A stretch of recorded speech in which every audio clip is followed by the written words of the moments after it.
Hey, welcome to my channel. I'm kind of doing a short break. I'll be cooking some barbecue today.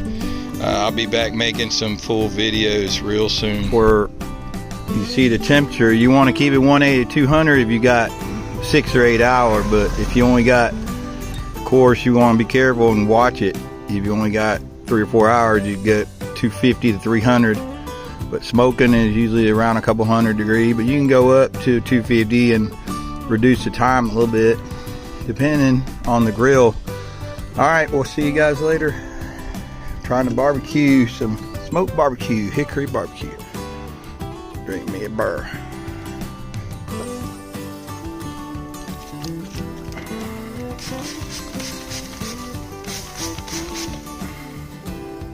Smoked chicken and peppers.